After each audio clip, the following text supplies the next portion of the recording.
স্বাগত ডিবিসি সংবাদে আপনাদের সাথে আছি রেদওয়ান আহমেদ। যখন তখন যমুনা অভিমুখে আসা যাবে না, এ বিষয়ে কঠোর হবে সরকার, কথা বলেছেন তথ্য উপদেষ্টা মাহফুজ আলম।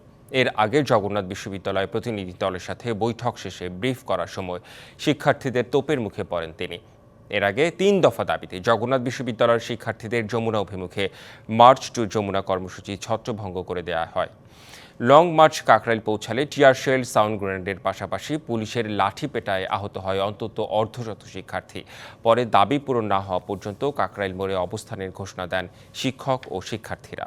সংশ্লিষ্ট বিষয়ে জানাতে রাজধানীর কাকরাইলে এই মুহূর্তে ব্রিফ চলছে। জগন্নাথ বিশ্ববিদ্যালয় ইস্যুকে কেন্দ্র করে সরাসরি চলে যাচ্ছে সেখানে। জগন্নাথ বিশ্ববিদ্যালয় সাধারণ শিক্ষার্থীবৃন্দ মনে করে আমাদের বাস্তবিক কোনো রেজাল্ট আসেনি, যে কারণে আজকে বাধ্য হয়ে আমরা যমুনা অভিমুখে এই জায়গায় শান্তিপূর্ণভাবে অবস্থান করি, কিন্তু আমাদের সাথে দুঃখজনক ঘটনা ঘটে। আপনারা জানেন সাংবাদিক ভাই বোনেরা, যখন আমাদের শিক্ষকবৃন্দ, আমাদের ডিসি মহোদয়, আমাদের ট্রেজারার মহোদয়, আমাদের প্রক্টর মহোদয়, জগন্নাথ বিশ্ববিদ্যালয় শিক্ষক সমিতির সভাপতি মহোদয় এবং সাধারণ সম্পাদক মহোদয় ওই উপস্থিত থেকে ব্রিফিং করে, ওখানে মিটিং হয়, মিটিংয়ে যে সিদ্ধান্ত হয়, আমরা সেই সিদ্ধান্তের আলোকে যখন আমাদের একজন উপদেষ্টা মহোদয় ব্রিফ করেন, উনি যখন ব্রিফ করেন একটি অনাকাঙ্ক্ষিত ঘটনা ঘটে যায়। জগন্নাথ বিশ্ববিদ্যালয়ের সকল সাধারণ শিক্ষার্থী মনে করে এই অনাকাঙ্ক্ষিত ঘটনার জন্য আমরা জগন্নাথ বিশ্ববিদ্যালয়ের পুরো পরিবার দায়ী নই, কোনোভাবেই দায়ী নই। আমরা এর দায় কোনোভাবে নেব না এবং আমরা জানিয়ে দিতে চাই জগন্নাথ বিশ্ববিদ্যালয়ের এই আন্দোলন সংগ্রামে যে ঘটনা ঘটেছে তার দায় সরকারকে নিতে হবে। সরকারকে কেন নিতে হবে?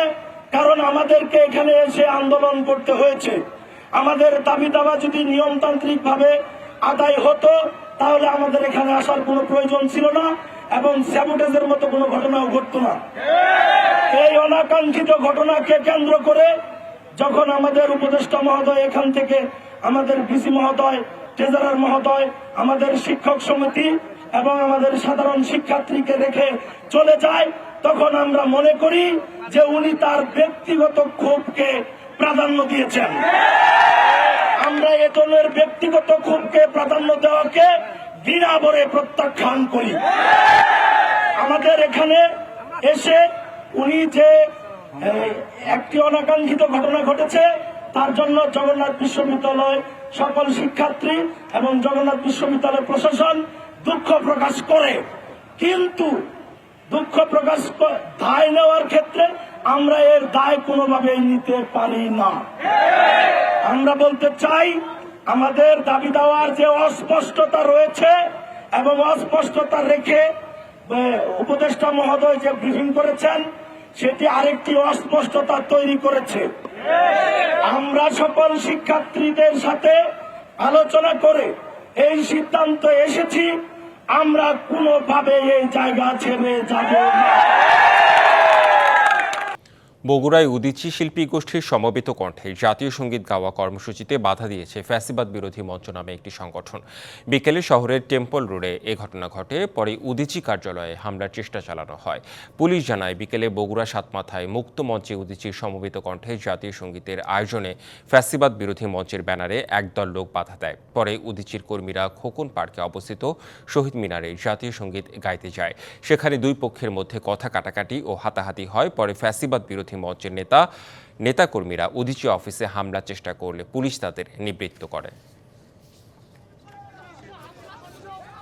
আজকে উদীচীর একটি প্রোগ্রাম ছিল, জাতীয় সঙ্গীত গাওয়ার যে প্রোগ্রামটি ছিল, এখানে আপনারা জানেন যে ফ্যাসিবাদ বিরোধী একটি মঞ্চ, তারা একটি প্রোগ্রাম করেছিল, যে তো এই দুই পক্ষের মধ্যে আসলে একটি উত্তেজনার সৃষ্টি হয় এবং এর পরপরই তারা আসলে এখানে এই উদীচীর যে কার্যালয়, এই কার্যালয় আসলে ভাঙচুর করতে আসে। এখানে আমাদের চেষ্টা করে, আমরা আসলে পুলিশে তাদেরকে নিবৃত্ত করতে সমর্থ হই।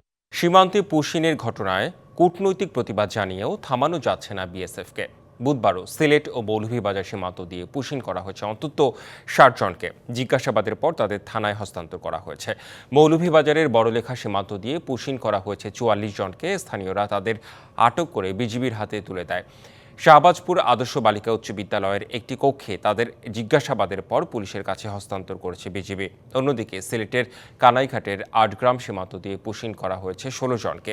সকাল ৮টার দিকে ১৯ বিজিবি ব্যাটালিয়নের একটি টহল দল তাদের আটক করে। প্রাথমিক জিজ্ঞাসাবাদে আটক ব্যক্তিরা নিজেদের বাংলাদেশের নাগরিক দাবি করেছেন। দীর্ঘদিন ধরে তারা ভারতে বসবাস করে আসছিলেন। অনুপ্রবেশ ও পুশিন ঠেকাতে সীমান্তে সর্বোচ্চ সতর্ক থাকার কথা জানিয়েছেন কুমিল্লার সেক্টর কমান্ডার কর্নেল রেজাউল কবির।